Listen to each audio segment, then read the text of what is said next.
So we're back on the Menorcan coast.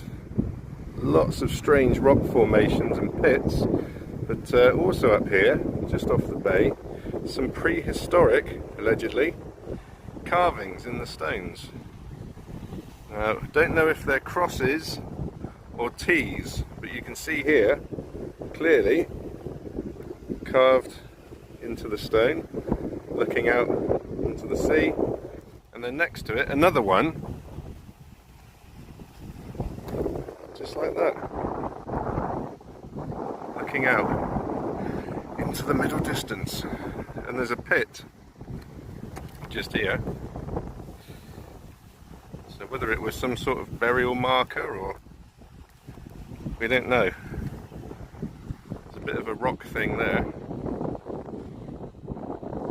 like a bit of a dolmen or something, but anyway. So here we go.